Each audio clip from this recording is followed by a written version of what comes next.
chapters 1 to 3, read by Chris Gorringe. Chapter 1. It is a truth universally acknowledged that a single man in possession of a good fortune must be in want of a wife.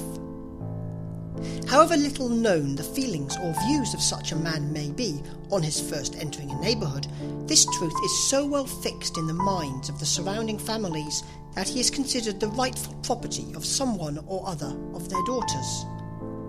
"My dear Mr. Bennet," said his lady to him one day, "have you heard that Netherfield Park is let at last?" Mr. Bennet replied that he had not.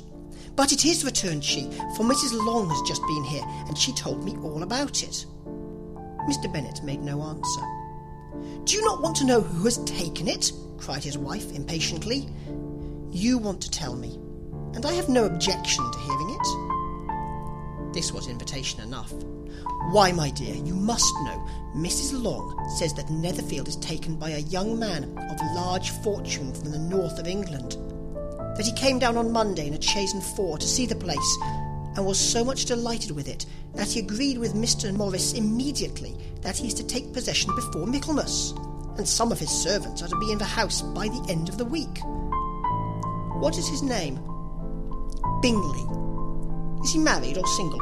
"Oh, single, my dear, to be sure. A single man of large fortune, 4,000 or 5,000 a year. What a fine thing for our girls!" "How so? How can it affect them?" "My dear Mr. Bennet," replied his wife, "how can you be so tiresome? You must know that I am thinking of his marrying one of them." "Is that his design in settling here?" "Design? Nonsense! How can you talk so? But it is very likely that he may fall in love with one of them, and therefore you must visit him as soon as he comes." "I see no occasion for that. You and the girls may go, or you may send them by themselves, which perhaps will be still better. For as you are as handsome as any of them, Mr. Bingley might like you the best of the party." "My dear, you flatter me.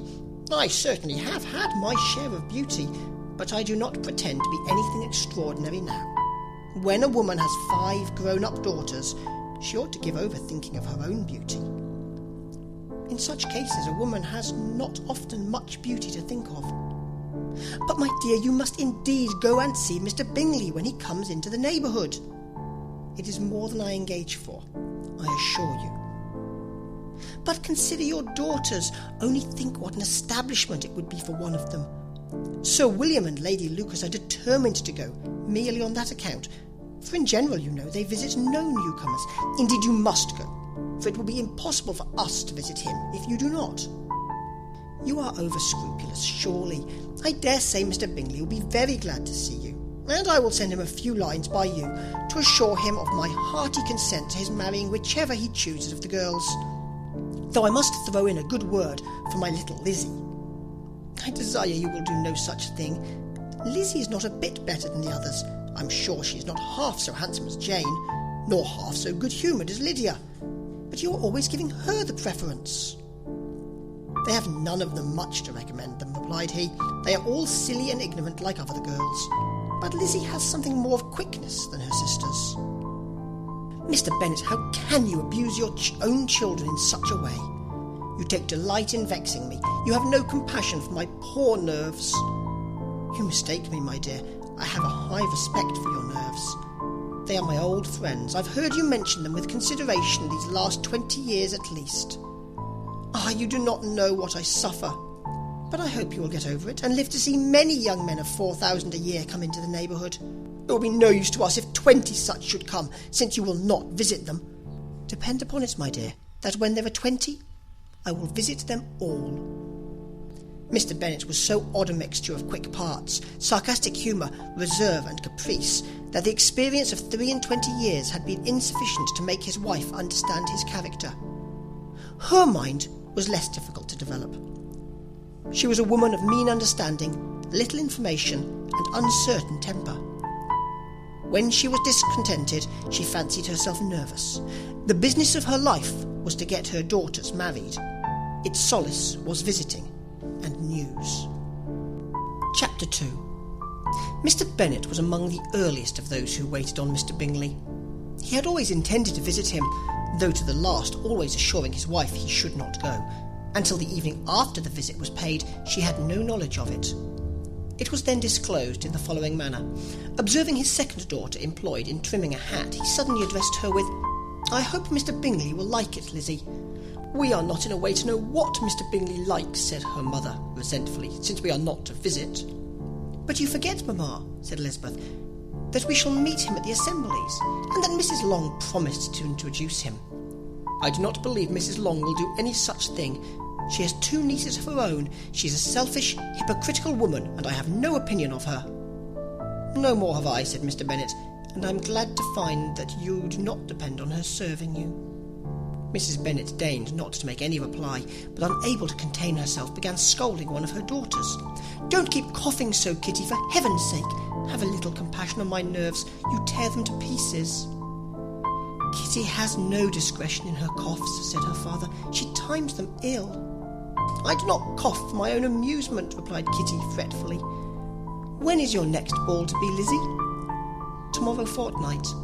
"Ay, so it is," cried her mother, "and Mrs. Long does not come back till the day before, so it will be impossible for her to introduce him, for she will not know him herself." "Then, my dear, you may have the advantage of your friend, and introduce Mr. Bingley to her." "Impossible, Mr. Bennet, impossible, when I am not acquainted with him myself. How can you be so teasing?" "I honour your circumspection. A fortnight's acquaintance is certainly very little. One cannot know what a man really is by the end of a fortnight. But if we do not venture, somebody else will, and after all, Mrs. Long and her daughters must stand their chance. And therefore, as she will think it an act of kindness, if you decline the office, I will take it on myself." The girls stared at their father. Mrs. Bennet said only, "Nonsense, nonsense." "What can be the meaning of that emphatic exclamation?" cried he. "Do you consider the forms of introduction and the stress that is laid on them as nonsense? I cannot quite agree with you there. What say you, Mary? For you are a young lady of deep reflection, I know, and read great books and make extracts." Mary wished to say something sensible, but knew not how. "While Mary is adjusting her ideas," he continued, "let us return to Mr. Bingley." "I am sick of Mr. Bingley," cried his wife. "I am sorry to hear that, but why did you not tell me that before? If I had known as much this morning, I certainly would not have called on him. It is very unlikely, but as I have actually paid the visit, we cannot escape the acquaintance now." The astonishment of the ladies was just what he wished, that of Mrs. Bennet perhaps surpassing the rest, though when the first tumult of joy was over, she began to declare that it was what she had expected all the while. "How good it was in you, my dear Mr. Bennet! But I knew I should persuade you at last. I was sure you loved your girls too well to neglect such an acquaintance. Well, how pleased I am! And it is such a good joke, too, that you should have gone this morning and never said a word about it till now." "Now, Kitty, you may cough as much as you choose," said Mr. Bennet, and as he spoke he left the room, fatigued with the raptures of his wife. "What an excellent father you have, girls," said she, when the door was shut. "I do not know how you will ever make amends for his kindness, or me either, for that matter. At our time of life it is not so pleasant, I can tell you, to be making new acquaintances every day, but for your sakes we would do anything. Lydia, my love, though you are the youngest, I dare say Mr. Bingley will dance with you at the next ball." "Oh," said Lydia stoutly, "I am not afraid, for though I am the youngest, I'm the tallest." The rest of the evening was spent in conjecturing how soon he would return Mr. Bennet's visit, and determining when they should ask him to dinner. Chapter 3. Not all that Mrs. Bennet, however, with the assistance of her 5 daughters, could ask on the subject, was sufficient to draw from her husband any satisfactory description of Mr. Bingley. They attacked him in various ways, with barefaced questions, ingenious suppositions, and distant surmises, but he eluded the skill of them all, and they were at last obliged to accept the second-hand intelligence of their neighbour, Lady Lucas. Her report was highly favourable. Sir William had been delighted with him. He was quite young, wonderfully handsome, extremely agreeable, and to crown the whole, he meant to be at the next assembly with a large party. Nothing could be more delightful. To be fond of dancing was a certain step towards falling in love, and very lively hopes of Mr. Bingley's heart were entertained. "If I can but see one of my daughters happily settled at Netherfield," said Mrs. Bennet to her husband, "and all the others equally well married, I shall have nothing to wish for." In a few days Mr. Bingley returned Mr. Bennet's visit, and sat about 10 minutes with him in his library. He had entertained hopes of being admitted to a sight of the young ladies, of whose beauty he had heard much, but he saw only the father. The ladies were somewhat more fortunate, for they had the advantage of ascertaining from an upper window that he wore a blue coat and rode a black horse. An invitation to dinner was soon afterwards dispatched, and already had Mrs. Bennet planned the courses that were to do credit to her housekeeping, when an answer arrived which deferred it all. Mr. Bingley was obliged to be in town the following day, and consequently unable to accept the honour of their invitation, etc. Mrs. Bennet was quite disconcerted. She could not imagine what business he could have in town so soon after his arrival in Hertfordshire, and she began to fear that he might be always flying about from one place to another, and never settled at Netherfield, as he ought to be. Lady Lucas quieted her fears a little by stating the idea of his being gone to London only to get a large party for the ball, and a report soon followed that Mr. Bingley was to bring 12 ladies and 7 gentlemen with him to the assembly. The girls grieved over such a number of ladies, but were comforted the day before the ball by hearing that instead of 12, he brought only 6 with him from London, his 5 sisters and a cousin. And when the party entered the assembly room, it consisted of only 5 altogether: Mr. Bingley, his 2 sisters, the husband of the eldest, and another young man. Mr. Bingley was good-looking and gentlemanlike. He had a pleasant countenance and easy, unaffected manners. His sisters were fine women, with an air of decided fashion. His brother-in-law, Mr. Hurst, merely looked the gentleman, but his friend Mr. Darcy soon drew the attention of the room by his fine, tall person, handsome features, noble mien, and the report, which was in general circulation within 5 minutes of his entrance, of his having 10,000 a year. The gentleman pronounced him to be a fine figure of a man. The ladies declared he was much handsomer than Mr. Bingley, and he was looked at with great admiration for about half the evening, till his manners gave a disgust which turned the tide of his popularity, for he was discovered to be proud, to be above his company, and above being pleased, and not all his large estate in Derbyshire could then save him from having a most forbidding, disagreeable countenance, and being unworthy to be compared with his friend. Mr. Bingley had soon made himself acquainted with all the principal people in the room. He was lively and unreserved, danced every dance, was angry for the ball close too early, and talked of giving one himself at Netherfield. Such amiable qualities must speak for themselves. What a contrast between him and his friend! Mr. Darcy danced only once with Mrs. Hurst, and once with Miss Bingley, declined being introduced to any other lady, and spent the rest of the evening in walking about the room, speaking occasionally to one of his own party. His character was decided. He was the proudest, most disagreeable man in the world, and everybody hoped he would never come there again. Amongst the most violent against him was Mrs. Bennet, whose dislike of his general behaviour was sharpened into particular resentment by his having slighted one of her daughters.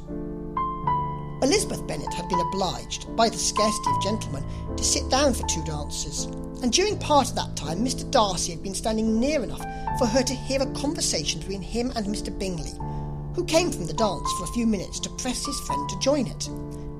"Come, Darcy," said he, "I must have you dance. I hate to see you standing about by yourself in this stupid manner. You had much better dance." "I certainly shall not. You know how I detest it, unless I am particularly acquainted with my partner. At such an assembly as this it would be insupportable. Your sisters are engaged, and there is not another woman in the room whom it would not be a punishment to me to stand up with." "I would not be so fastidious as you are," cried Mr. Bingley, "for a kingdom. Upon my honour, I never met with so many pleasant girls in my life as I have this evening, and there are several of them, you see, uncommonly pretty." "You are dancing with the only handsome girl in the room," said Mr. Darcy, looking at the eldest Miss Bennet. "Oh, she is the most beautiful creature I ever beheld. But there is one of her sisters sitting down just behind you who is very pretty, and I dare say very agreeable. Do let me ask my partner to introduce you." "Which do you mean?" And turning round he looked for a moment at Elizabeth, till catching her eye, he withdrew his own and coldly said, "She is tolerable, but not handsome enough to tempt me. I am in no humour at present to give consequence to young ladies who are slighted by other men. You had better return to your partner and enjoy her smiles, for you are wasting your time with me." Mr. Bingley followed his advice. Mr. Darcy walked off, and Elizabeth remained with no very cordial feelings towards him. She told the story, however, with great spirit among her friends, for she had a lively, playful disposition which delighted in anything ridiculous. The evening altogether passed off pleasantly to the whole family. Mrs. Bennet had seen her eldest daughter much admired by the Netherfield party. Mr. Bingley had danced with her twice, and she had been distinguished by her sisters. Jane was as much gratified by this as her mother could be, though in a quieter way. Elizabeth felt Jane's pleasure. Mary had heard herself mentioned to Miss Bingley as the most accomplished girl in the neighbourhood, and Catherine and Lydia had been fortunate enough never to be without partners, which was all that they had yet learnt to care for at all. They returned, therefore, in good spirits to Longbourn, the village where they lived, and of which they were the principal inhabitants. They found Mr. Bennet still up. With a book he was regardless of time, and on the present occasion he had a good deal of curiosity as to the events of the evening, which had raised such splendid expectations. He had rather hoped that his wife's views on the stranger would be disappointed, but he soon found out that he had a different story to hear. "Oh, my dear Mr. Bennet," as she entered the room, "we have had a most delightful evening, a most excellent ball. I wish you had been there. Jane was so admired, and nothing could be like it. Everybody said how well she looked, and Mr. Bingley thought her quite beautiful and danced with her twice. Only think of that, my dear. He actually danced with her twice, and she was the only creature in the room that he asked a second time. First of all, he asked Mr. Lucas. I was so vexed to see him stand up with her. But, however, he did not admire her at all. Indeed, nobody can, you know, and he seemed quite struck with Jane as she was going down the dance. So he inquired who she was, and got introduced, and asked her for the next two. Then the 2/3 he danced with Miss King, and the 2/4 with Maria Lucas, and the 2/5 with Jane again, and the 2/6 with Lizzie, and the Boulanger. If he had any compassion for me, cried her husband impatiently, he would not have danced half so much. For God's sake, say no more of his partner. Oh, that he had sprained his ankle in the first place. Oh, my dear, I am quite delighted with him. He is so excessively handsome. And his sisters are charming women. I never in my life saw anything more elegant than their dresses. I dare say the lace upon Mrs. Hurst's gown—" Here she was interrupted again. Mr. Bennet protested against any description of finery. She was therefore obliged to seek another branch of the subject, and related with much bitterness of spirit, and some exaggeration, the shocking rudeness of Mr. Darcy. "But I can assure you," she added, "that Lizzie does not lose much by not suiting his fancy, for he is a most disagreeable, horrid man, not at all worth pleasing.